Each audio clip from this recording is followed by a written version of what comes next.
The story of William F. Rigby, Jr. and Sarah Angeline Clarke Rigby, as told from the viewpoint of Lula Ann Rigby Larsen, their 11th child and last daughter. It was recorded on audio tape in 1984. My father, William Frederick Rigby, Jr., was born in Lehi, Utah, on October 9, 1859. His parents were William Frederick Rigby, Sr. and Mary Clarke. William and Mary were married in England. They joined the church and came to this country for their religion. They stayed in Salt Lake for a short time and then moved to Lehi. It was there that my father was born. He was the second son, but the oldest living Rigby boy. When Cache Valley was opened for settlement, William F. Rigby, Sr. moved his family to Wellsville. Then he was called to Clarkston and then to Newton, Utah. He was the first bishop of Newton, Utah. Later he was called to settle in Rexburg, Idaho, and Alta, Wyoming, and was in the stake presidency there. My mother was Sarah Angeline Clarke. She was born in Rosslanker-Chiragog, Wells, on June 17, 1861. She and her parents, Amos and Ann Clarke, came to Utah. Amos, my grandfather, was a blacksmith. After working in Salt Lake for a time, they also moved to Newton. The Clarkes were a soft-spoken people. They were quite refined and cultured.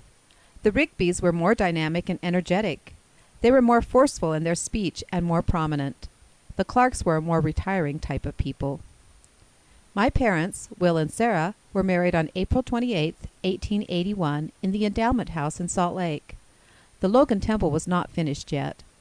In those days the railroad came as far as Corinne, which is a little west of Brigham City, around 30 miles from Newton.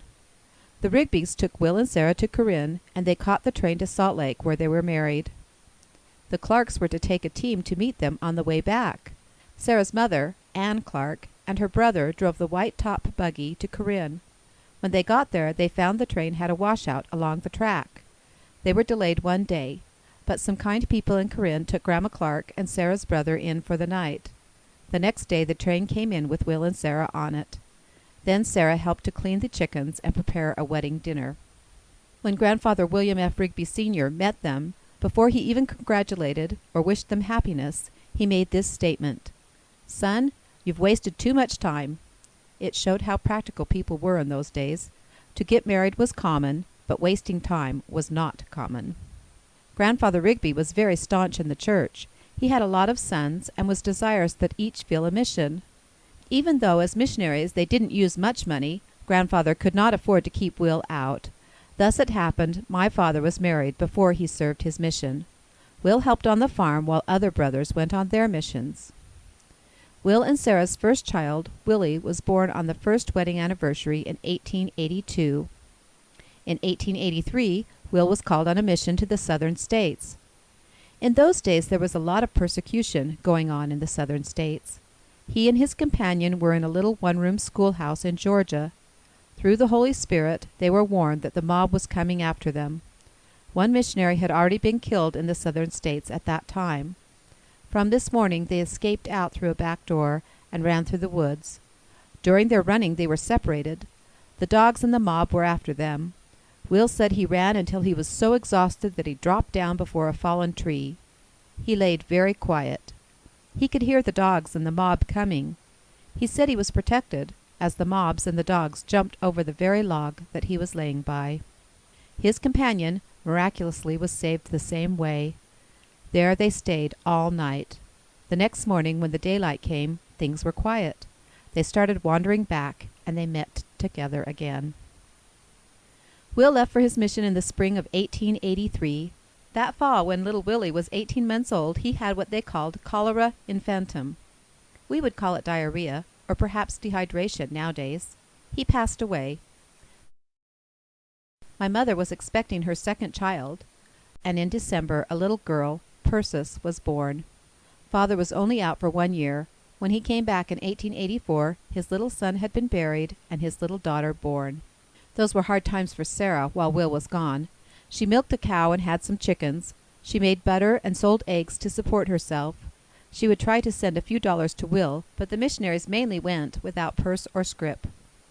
While Will was away, Sarah lived in a little one-room log house. After he came home, in a few years, Father built a home. This was the home that the family grew up in. The house served 3 generations of the family. There was a big kitchen, a dining room, a parlor, a bedroom, and a clothes closet downstairs. And then upstairs there were 3 rooms. 2 were used as bedrooms, and 1 as a storage room. 1 bedroom for the boys, 1 bedroom for the girls. The upstairs bedrooms were cold at night. We would warm a brick or a flat iron in the oven in the winter, wrap it up, and take it to bed with us. Oftentimes in the morning when we would awaken, there would be frost across the covers, and the covers would be quite stiff from our breath. It was that cold. We got little coal oil burners, but they were smelly and didn't give much heat. Sometimes we warmed the room a little bit and then turned it off when we would go to bed. We had a lot of bedding, homemade quilts. Our people were all good quilters. We always slept 2 in a bed. I remember when there were only 3 sisters left. I went to Logan to school, and when I came home on weekends, I didn't want to sleep alone. Sometimes the 3 of us slept together. We were that cold and appreciated the warmth of each other. The root cellar was on the north of the house. The roof on the cellar was around 7 feet tall at the center point.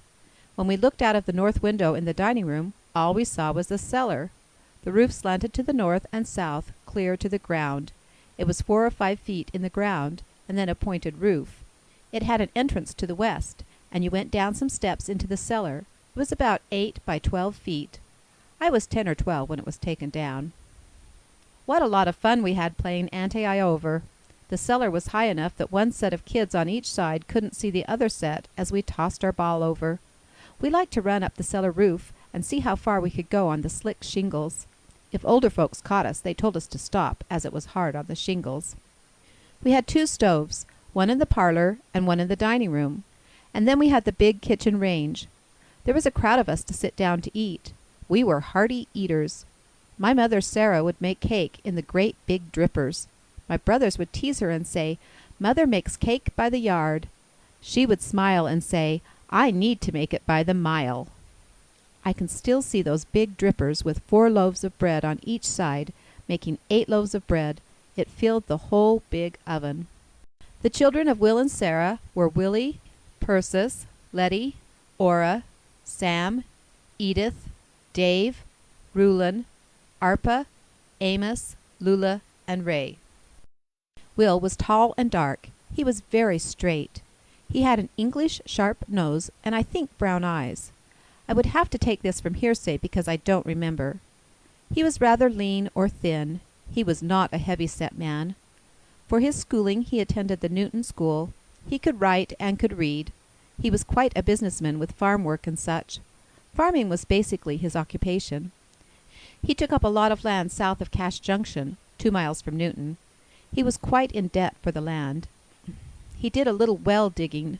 I guess that was a side issue. Right after he came back from his mission, he was president of the Young Men's Mutual Association. Then, in 1893, he went in as counselor in the bishopric to William Griffin. He filled this position for 10 years and was released in 1903, the year I was born. In early days, home talent dramas were encouraged. Will had a natural ability at acting, usually taking the part of the villain in the plays. When Persis, Letty, and Ora were small, they went with Mother to see Father perform in one of the ward plays. The children went to the front to sit. During the play, Will, as the villain, was shot and fell to the floor. Letty was about 4 years old. She stood up and yelled aloud, "They killed my papa! They killed my papa!" Someone soon pulled her down in her seat, and the play went on. Sarah was a heavier-set woman. At the time of her death, she weighed under 100 pounds. Suffering with cancer had so reduced her. Any of my brothers could pick her up and carry her. Mother had dark hair and grayish eyes. In our life we had some sadness. I was 4 years old when my father was killed. There are a few things I remember of him. He was going to go to Chicago to buy a well-digging outfit. I remember as he went out the east door, he picked me up in his arms and said, "You be a good girl, and I'll bring you candy." I don't remember him coming back, or the candy. The next time I remember seeing him was as an older brother lifted me up to see him in the casket. The last picture we have of Will was while he was in Chicago. He didn't have an overcoat, but he bought one for Ora to go to college, so he borrowed it for the trip. A few days after Will came home from Chicago, My brother Sam, who was about 17 years of age, had driven him in a little buggy these 2 miles to Cache Junction to meet the train. Will was going to go to Logan to finish the business on this well-digging outfit. When he got to Cache Junction, he met a brother that had just come in on the northbound train from Rexburg in the Teton Valley. This brother said to him, "Will, if you wait till the next train this afternoon, I'll go to Logan with you, but I've got a little business to do here first." My father and uncle walked across to our land, which was just south of Cache Junction. They spent a while looking around. Coming back, they were walking on the tracks. My father was hard of hearing. In fact, he was stone deaf in one ear. They were watching a train coming from the north. An engine and a caboose had gone to Trenton to get coal and water and was coming around the bend which brought them in from the south. Mike Anderson, Will, and his brother were walking on the tracks. Mike Anderson saw this engine and called out, "Watch for the train, Will." Father looked, thinking he met the northbound train, and stepped onto the track and was killed. His body was cut into many pieces. It was a terrible tragedy. He was 47 years of age, and he left his wife and 11 children. My brother Sam at the time was playing a game of pool in Cache Junction and heard of a man being killed. He came home and he said, "There was some man killed by the train." He told the whole gruesome story to my mother, not knowing that it was his father. When Uncle George Rigby and Uncle Martin Rigby, Father's brothers, came to the door and said, "Sarah, we have sad news," Mother said she never hesitated. She knew that minute who it was. She said, "It was Will that was killed." That left Ora as the oldest son at 19 and a half at the time. He and Sam, who was 2 years younger, took on the farm. Father's brothers acted as administrators. They suggested some land to be sold to ease off some of the debt. They saved 160 or 180 acres south of Cache Junction and had 20 acres in the south field that they cleared of debt. After my father's death, Mother took it hard. She had been president of the YWMIA and had been very active in the church. I suppose it was because of the sorrow, strain, and all. After that, I don't remember her going out much, and then her health began to fail. 18 months after my father was killed, Ora, the oldest boy, was injured on his 21st birthday, August 5th. He was driving the water wagon for a big threshing machine, which belonged to my brother-in-law, Henry Jenkins. They came into town. The whistle blew at 5 o'clock. Whether the whistle blowing scared the horses that were pulling the big water tank, we do not know. The line fell from his hand. He stepped down onto the tongue of the wagon and reached to get the rein. When the horses started into a run, he fell under the water wagon, which went over him. When Ora was injured, they took him to Letty's because there was no one home at our place. There didn't seem to be any great trouble with him. I remember this as a child. I was about 5.5 years of age. As we came home, it was just getting dusk. As we came past Letty's place, she was outside. She said, "Mother, Ora has been injured. We brought him in here. Come in." So we all got out and we went in. I can remember as my mother went into the door, she began to cry. Ora looked at her and said, "Don't worry, mother mine. I'll be all right." It was on Thursday night, and Saturday morning at 7 o'clock he passed away. A doctor had come over Friday evening, examined him, and said there were no broken bones. He did not think there were any internal injury, but some of the internal organs had been injured. Peritonitis set in. He passed away at 7 o'clock on Saturday morning, August 7th. Ora had been going to the agricultural college in Logan. He was engaged to a girl who took his death very hard. I also remember as they took his body back from my sister Letty's the morning he died, how my brother Sam and some of the cousins cried as they carried his body up home. In those days they weren't taken to the mortuary. They were kept at home. They buried him the next day. This was another sorrow, just 18 months after my father. Those were 2 tragic deaths. It made it hard. It left Sam, Dave, and Rulin to do the farm work. Sam was only 19 years old. He married when he was 20. With Sam in an advisory role, Rulin and Dave carried on the farm work and supported the family. My sister Percy, at this time, was the oldest. She is nearly 20 years older than I. With all the sorrow and grief, she just started staying home with Mother. Therefore, she never married. We attended school in the Newton School. I started when I was 6. There used to be an A beginners and a B beginners. Because of the crowd, or the group, I was able to skip the B beginners, and that put me a little ahead. I have always learned quickly. The sad part was I forgot just as quickly. To this day, I am quick to learn, but it does leave me. I went through the 8th grade to Newton. All of us children attended primary and Sunday school. I remember when I was around 12 or 13, the teachings of the church began to settle in on me. I will always have a great love for some of those good brothers and sisters in the ward that taught me and who bore their testimonies. It all helped to strengthen me in the church. We did not have a lot of money, but we always had good food because we grew big gardens. We canned. We had our own chickens. We had milk, and we had some meat. There was not too much meat other than the chickens and pork, but occasionally a meat wagon would come around town. Brother Mike Anderson would kill a beef. He would cut it up and lay it on a sheet in the back of a white-top buggy. He would sell us pieces. It all had to be sold in one day. We would, of course, have a little fresh beef that way. In later years, we canned the beef and pork, but in the early days, we would cure hams and our bacon. I remember our noonday meal as a child when the brothers would be out in the field and had taken their lunch with them. We ran home from school. We would have bread and gravy and fresh bacon. Sometimes it had been cured. It was good.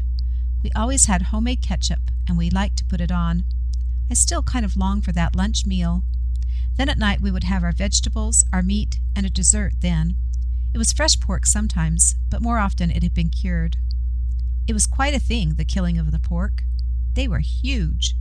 I had an uncle, David Clarke, that always supervised the killing of the pork and cutting it up.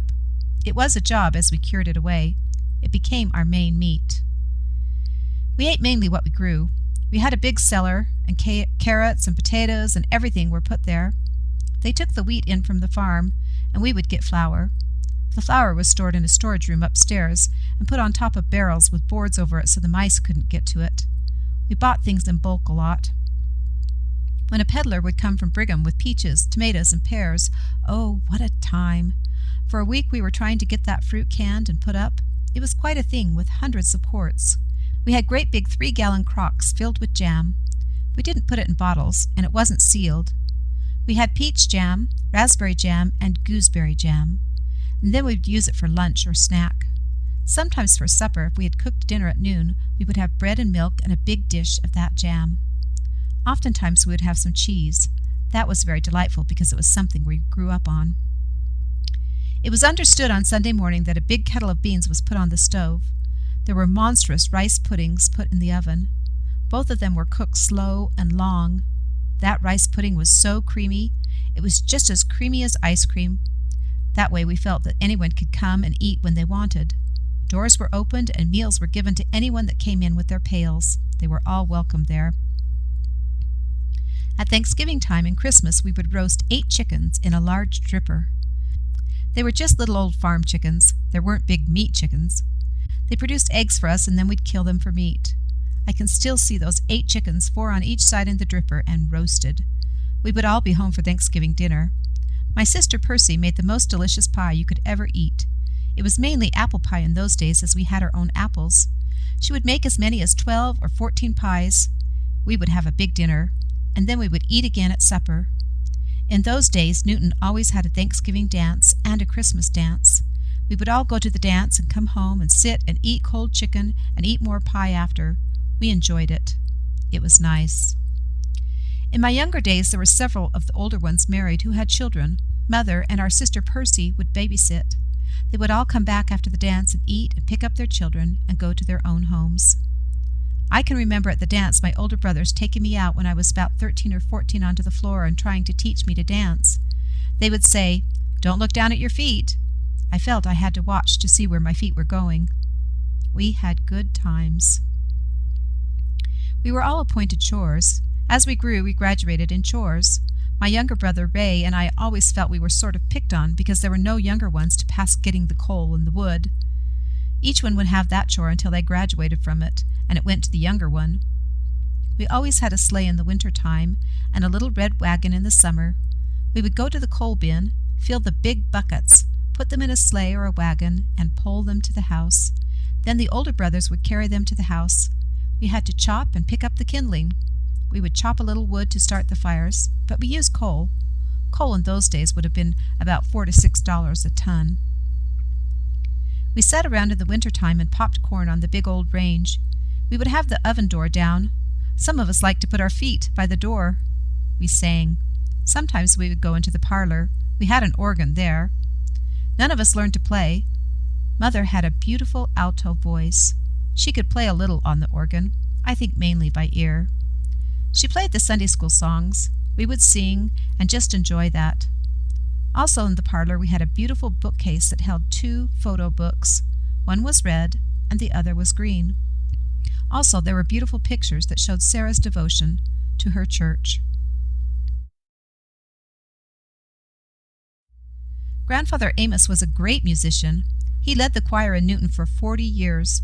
My mother would always sing with him. People from Wales loved to sing in harmony. Grandfather Clarke had been chosen in Cache Valley to teach the singing in the Sunday school jubilees. He went from Newton, Clarkston, up to Preston and all the little towns to teach them the jubilee songs. In June they had a big jubilee in Logan, and all those choirs would come together and sing. Jubilees were held once a year. He always took his daughters to the practices because they were lovely singers. They would go in sleighs. Even when she had children, Sarah and Aunt Mary would go with Grandfather Clarke. I've heard her laugh and tell the story about when Mother was expecting her 4th child. She said, "Father, I don't think I will go with you to teach the songs for the Jubilee this time." He just looked at her and he said, "Sarah, you will go." Mother said, Sarah went. Grandfather depended on them to help teach the songs. We played a lot of games in the house. I remember another silly thing, but we had quite a lot of fun with it.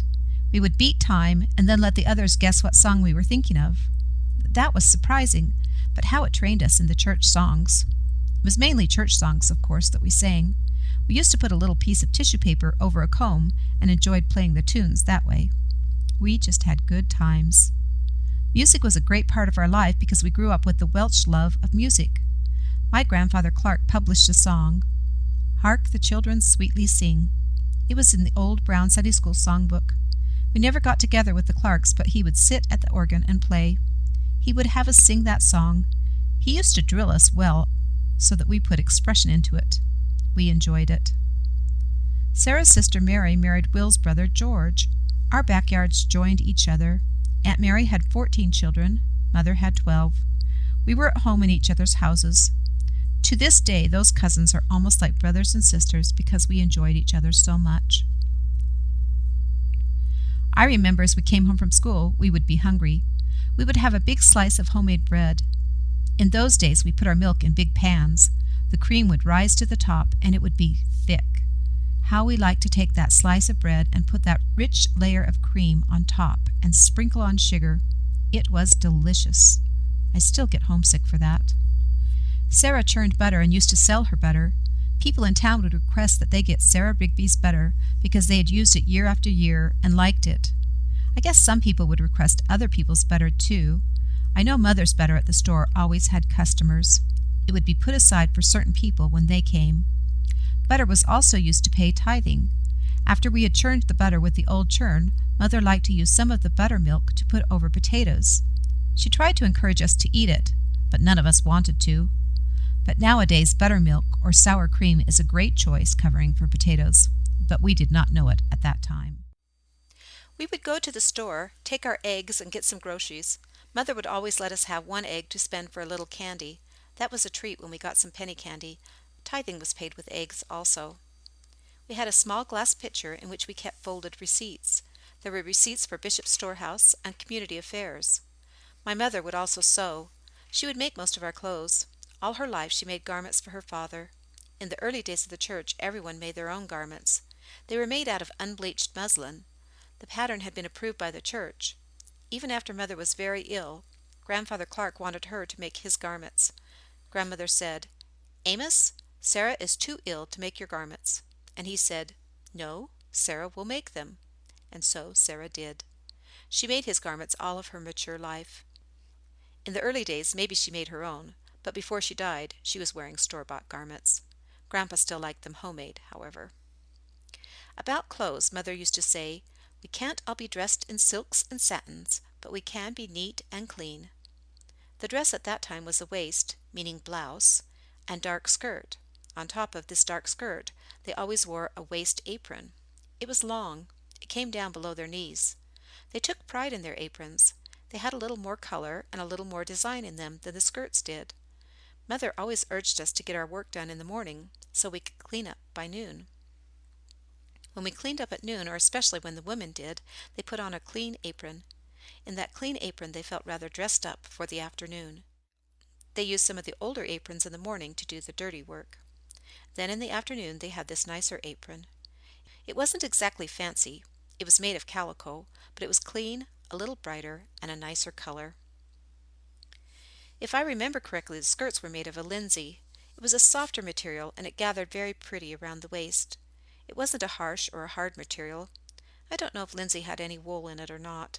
Those skirts were worn and worn without washing, maybe shook and aired out, but they did not wash clothes in those days like we do now. The waists, of course, were washed more often. I am sure they wore a waist petticoat underneath. They wore black laced shoes. I don't remember seeing Mother in a purchased dress. Letty and Edith wore them at the time they were married, as that was a typical wearing apparel. They weren't the colorful dresses that we have nowadays, but they were neat and clean and well groomed always. I grew up in a home that didn't have a bathroom. There was no running water until the city water came in, and then we had a cold water tap in the house. The big range or cook stove had a reservoir on the side of it. This reservoir was kept filled, and the heat from the stove warmed the water enough for dishes and bathing. On wash day we heated our water in great big boilers on the stove. In the early days the clothes were put to soak the night before. The next morning they were rubbed a little on the board. We had two types of washers. One had a washing machine with a big wheel we turned. The other had a stick that went over and back. That moved the dolly inside to clean the clothes. Each one of us had to take a turn or two, either with the wheel or back and forth washers, before we went to school. Washing was an all-day job. It was cold in the winter, but clothes were hung outside. It was my sister Percy that did the hanging. I didn't do that. The house was damp and cold. It was a day I learned to hate. I always thought, when I marry, I'll never have that kind of wash day. I never did, for we had an electric washer with a wringer, and it could be done by noon. The electricity came into Newton in 1912. We had a big electric washer. It was a noisy thing, but it did the work. Even at that, the clothes were taken from the washer and boiled.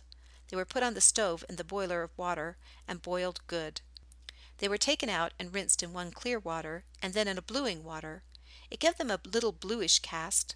Those clothes were pure white and pretty. They were so much prettier than our clothes are in our automatics. It was a lot of hard work, and it took more time.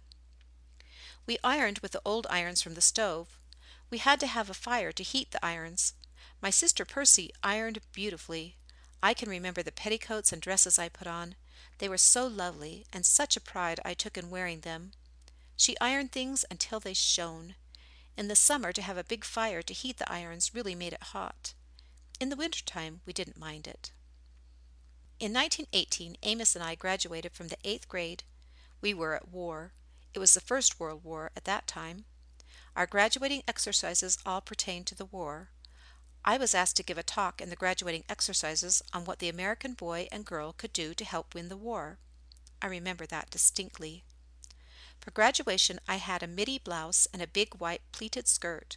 There were 7 yards of material in it.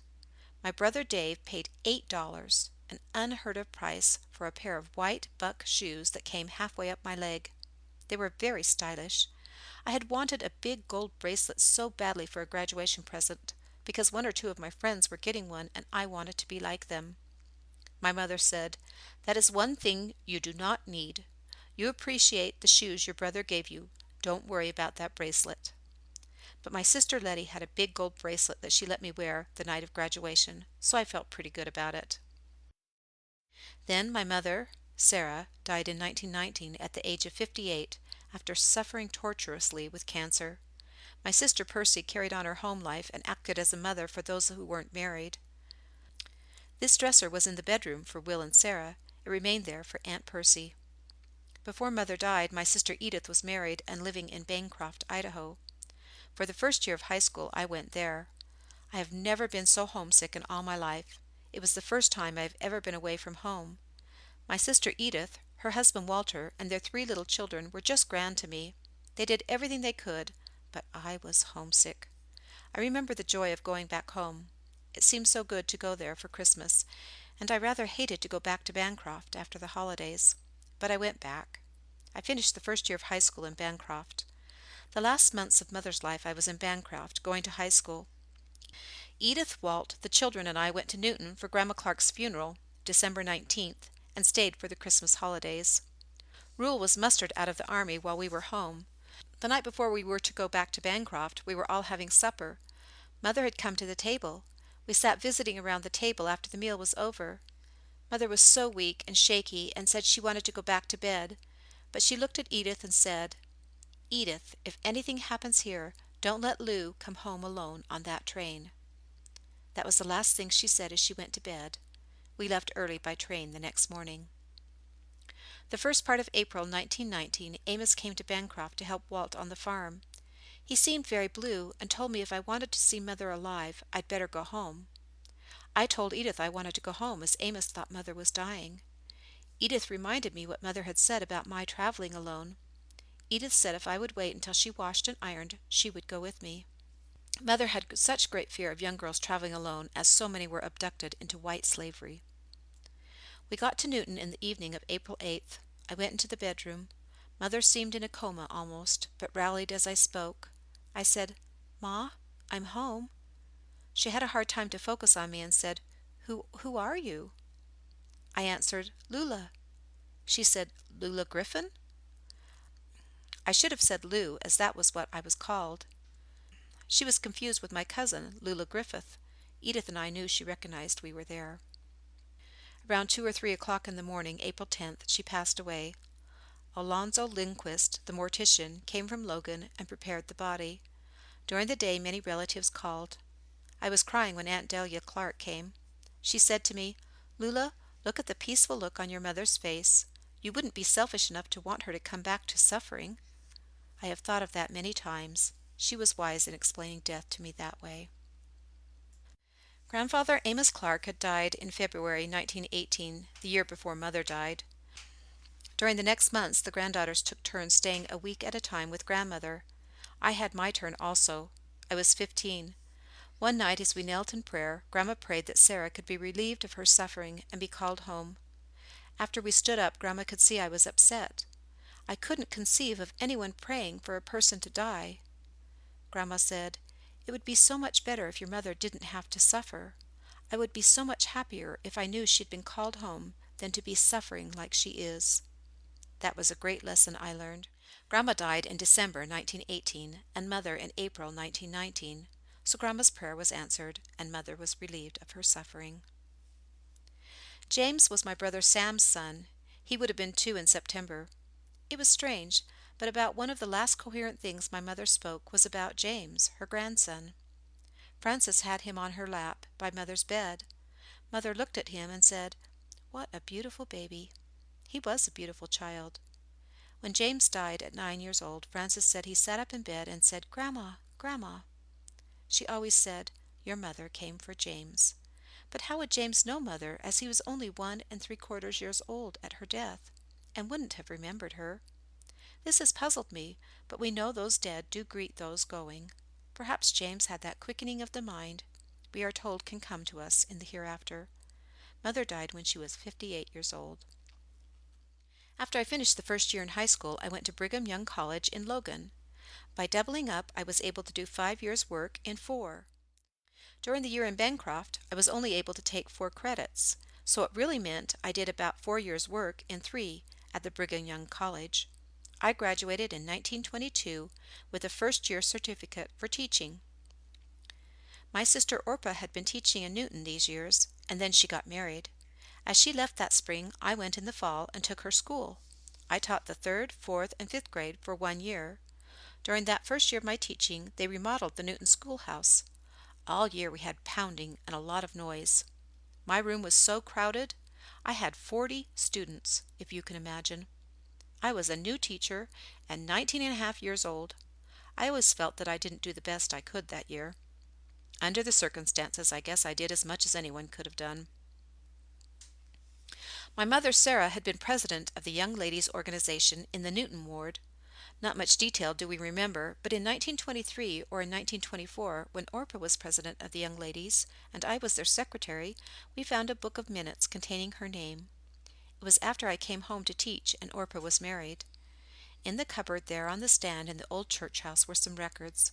I can remember looking through those records and seeing the minutes of the meetings that Mother had conducted as president of the Young Ladies Mutual. What a thrill Orpah and I had reading back on those minutes. We wished that we had kept them.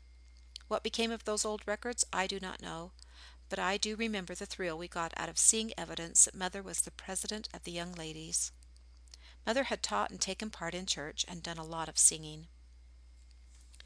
In the summer of 1923, my cousin, Liberty Rigby, and Lily Griffin from Newton, and 2 girls from Idaho, and I went to school in Berkeley, California. I had saved enough money to go. I came back to Newton that fall to teach again. I took a course on the study of grand opera. Grand opera is different than musicals that we hear nowadays. Usually the ones we see in the schools are what we call light opera or musicals. I enjoyed this course in the study of grand opera. The year I came back from California, in the fall of 1923 and the winter of 1924, I bought a Victrola. I thought it was a beautiful thing. It cost $150. I paid some down on it and then paid $10 a month until I finished it by the end of the school year in May of 1924. I bought so many lovely records, records from the grand operas. They were expensive. I purchased mostly Red Seal records, which portrayed that it had the good music, and it was by a noted singer. And there were the Blue Seals that were also the good records. You could buy an ordinary record in those days for 75 cents, but many of these I paid $2.50 and $3, and that was a price. I had the quartet from Rigoletto, the sextet from Lucia. To know opera, you have got to have an understanding of the story. Now, in a movie, you don't want to know what is happening until you see it unfold.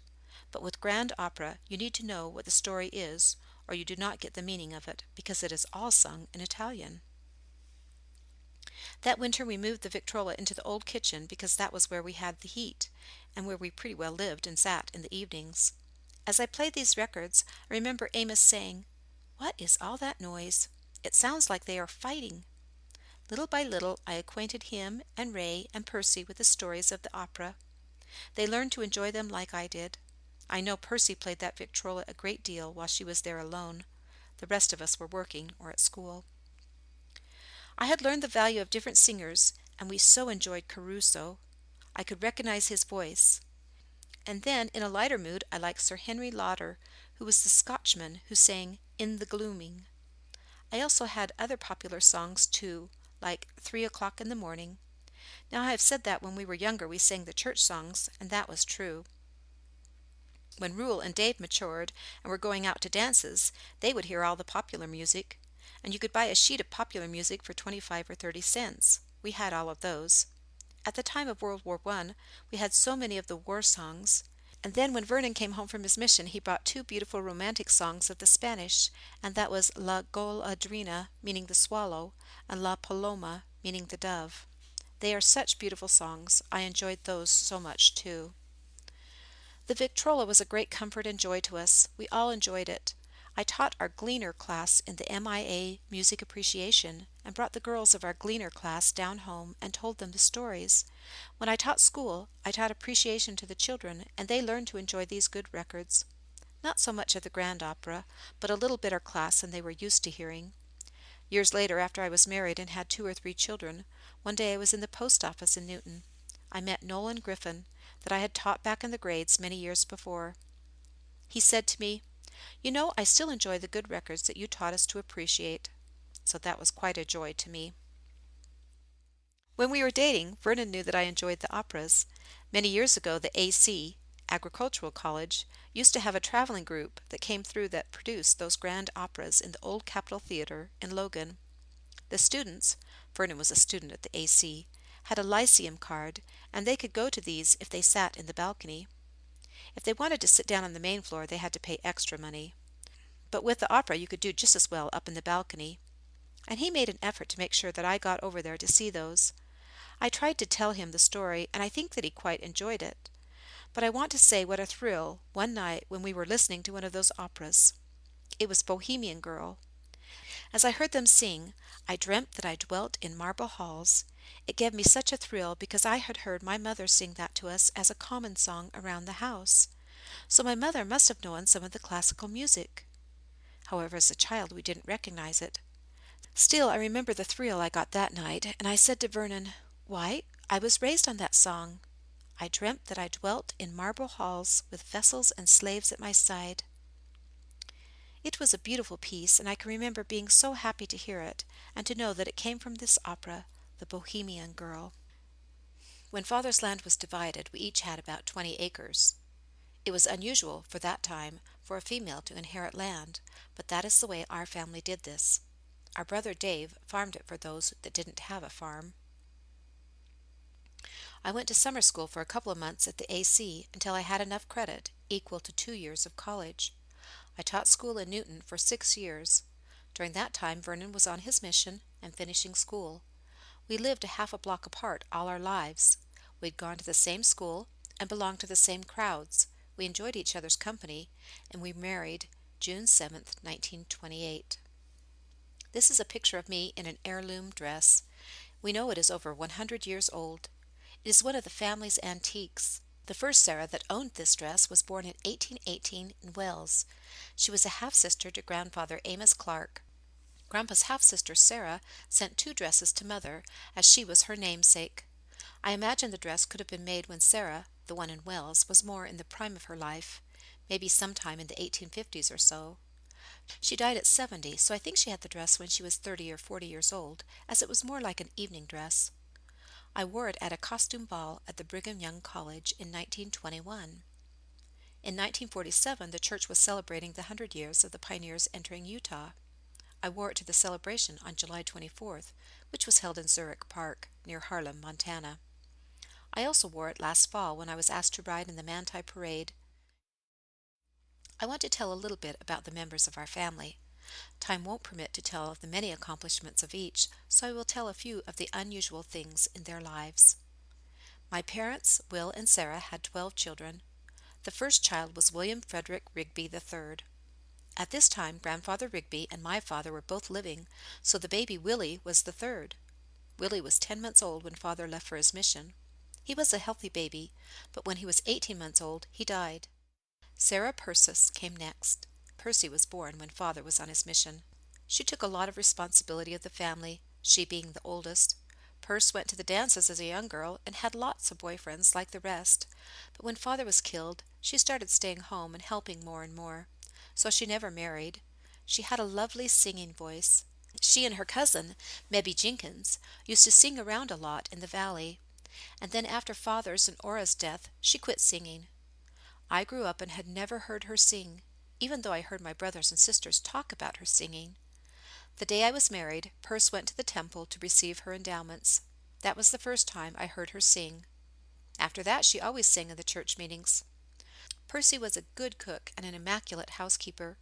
Through the years, she acted as a mother to the younger ones and had such an interest and pride in the grandchildren, just as though they were her own. They in turn loved her and were only too anxious to help her any way they could. Her hands were always busy with a crochet hook. All of us have remembrances of her crocheting.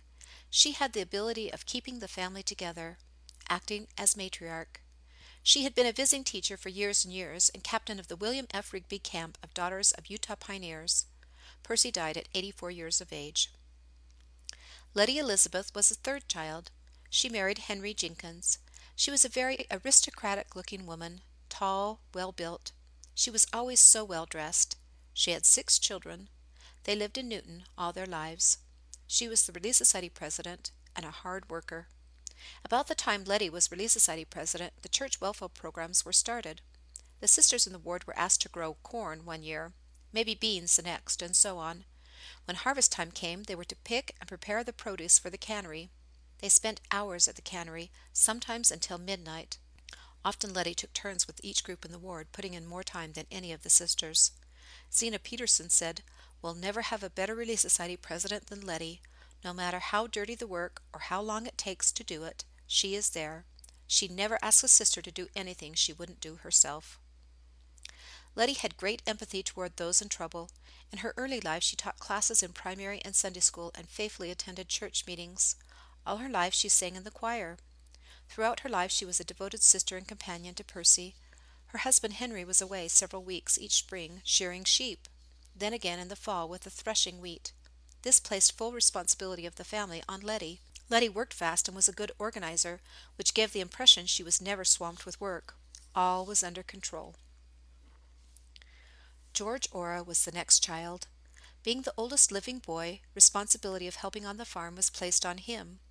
He was a student at the AC for 2 years and planned to return again. On his 21st birthday he was injured.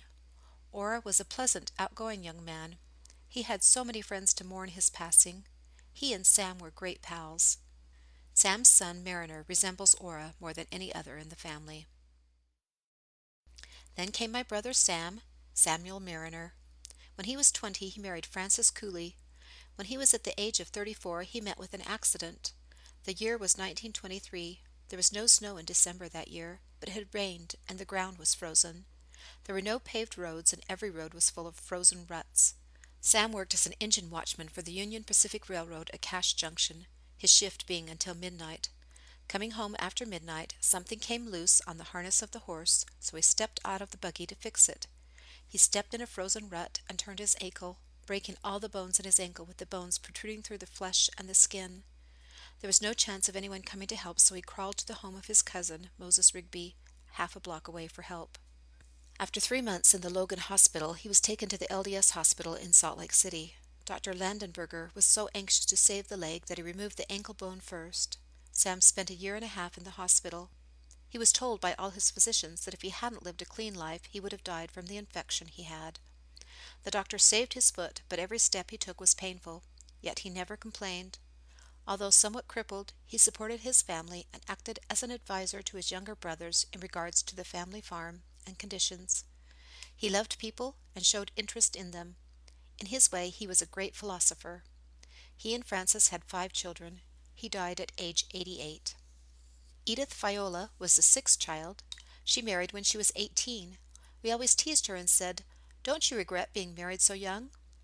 She would laugh and say, "Why should I? I've never known anything else, and I am happy." She raised a family of 5 children.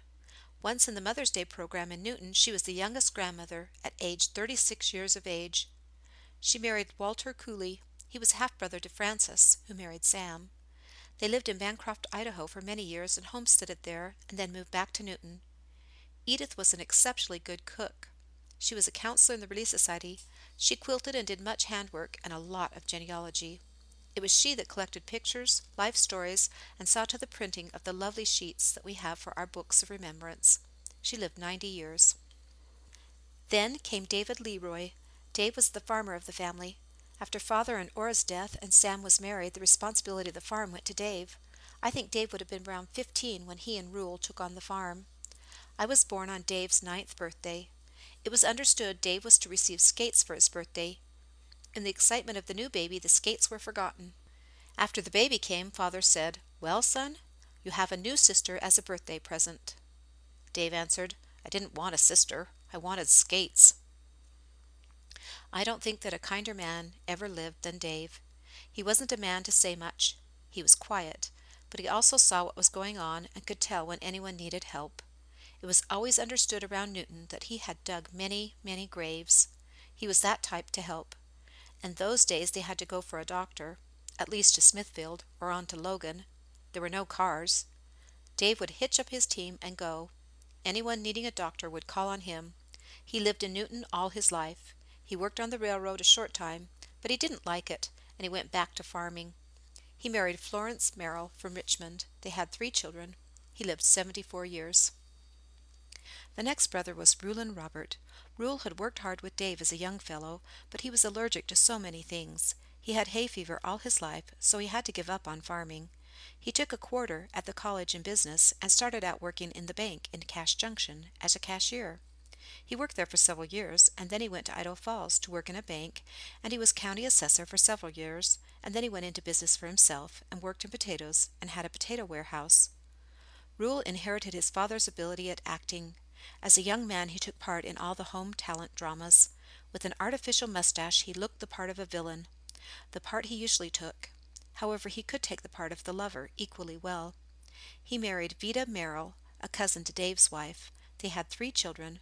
Rule passed away at 70 years of age and is buried at Idaho Falls.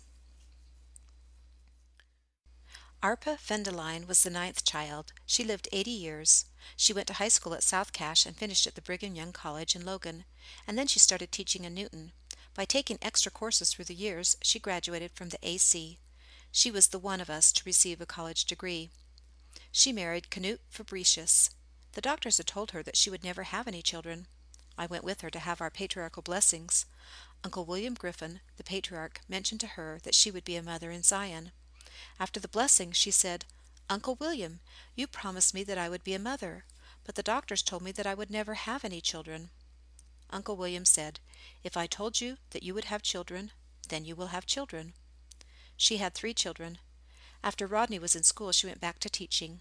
She taught 33 years until she retired at 65 years old. She was president of the Young Ladies MIA. After she retired, she taught social relations lessons in Relief Society. She had been a teacher in organizations throughout her life. Then Martin Amos. He enjoyed farming, but farming was hard on him, and he had an ulcer in his stomach. I guess no one knows what he suffered for years from that ulcer. I've heard him say that he would go down to plow, and the pain in his stomach would hurt so bad until he would get off the plow and lay on a deep clod of dirt to see if the pressure would relieve the pain. When doctors found out it was an ulcer, he had to watch his diet. Finally, his stomach perforated. He was in the hospital from May to October because where it perforated, a big abscess kept forming and had to be drained. He always said that the Lord had something for him to do, or he would have died. The day he walked out of the hospital, the doctor said, "It is a miracle seeing you walk out. I was afraid you'd be taken out dead."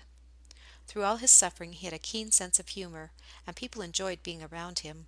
He had to have his stomach operated on. At first they tied the acid tubes, and then the doctor took out part of his stomach. He studied and became a barber, and worked on that as he ran the Newton store. Then he started wholesaling gas, and that was when he got on his feet financially. He went out and bought a dry farm by Malta, Idaho, and succeeded at that.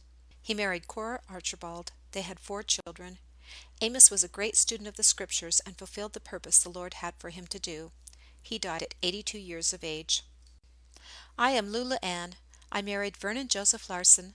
My husband worked for the government. He was an irrigation engineer. We have lived in Utah, Idaho, California, Oregon, Browning, Montana, and South Dakota. Then, for 17 years, we lived at Fort Belknap Agency near Harlem, Montana. We lived 9 years in Gallup, New Mexico. We lived 2 years in Keams Canyon, Arizona. My husband retired on January 1st, 1968. We have lived in Manti since then. We had 4 children. Because we have lived in many places, we have worked in many wards and branches and tried to strengthen the members of the church where we lived. While we lived in Keams Canyon, I was called to serve as a counselor in the Southwest Indian Mission Relief Society. In this mission work, we worked with the sisters of the Apache tribe, Navajo, and Hopi from the Wallapie Reservation. I learned to have a great respect and love for the sisters of all those tribes. Ray Clarke was the 12th child of Will and Sarah. He was only 7 months old when his father was killed. He attended school in Newton and was a good speller. He was Cache County champion speller. He was the most promising one of the family, as the older ones felt they could give him advantages they had not. But it did not work out that way. Just the year after his mother died, he contracted encephalitis, or sleeping sickness. He was 14. Ray slept constantly for over 3 weeks without ever rousing. Percy stayed by him, constantly putting just a few drops of food in his mouth, eggnog or broth. The doctor said afterwards that it was only the good care Percy gave him that saved his life. After the 3 weeks he awakened, and the family was delighted, but to their great sorrow they realized that he was not fully recovered.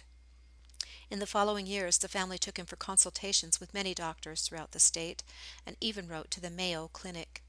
The answer was they could not help. He grew and matured to manhood, but with the mental capacity of a 14-year-old boy. After some complaints from the townspeople, the family and the physicians felt it advisable to enter him at the State Mental Hospital in Provo for treatment. To the sorrow of the family, it was found that the skills of the man could not restore the brain cells that were burned out by the sleeping sickness. Percy said, "I should have let Ray go. Ma wanted him with her." He died in Provo, December 28, 1951. He was 45. As a family, we had loved Ray and worried about him after this sickness. We often asked ourselves, why did it have to happen to him? As the hymn says, sometime we'll understand. In our lives we have had some tragedies and they caused us sorrows, but as Sam would say, there is no need to complain. We made the best of things. The sorrows drew us close together, and over the years we developed a great love and loyalty toward one another. We enjoyed each other's company. As children we did not have a lot of earthly possessions. It did not take a lot of money to satisfy young people in those days. We felt a closeness in doing small things and being together. We had our disagreements, and we quarreled sometimes, but those times were temporary, and we knew we could rely on each other in times of need. How many lovely memories I have of my dear brothers and sisters. I think of them often. Hardly a day goes by that some little incident brings to mind some memory I have of one of them, and I shed a few tears, and I have a lot of good laughs, but a lovely lot of good memories of the times we had together. Our parents had 33 grandchildren. The posterity of our parents are numerous, all upright, common, everyday living people, trying to be active in the church. I am proud to be one of this family. I hope you all feel the same. I have a testimony of the church. The gospel of Jesus Christ is true. That I can bear to you. I know that it brings peace and contentment into our lives. As we strive day to day to do those things that the gospel teaches us, I know we will find happiness and joy in serving our fellow men as we try to remember our Savior who did so much for us.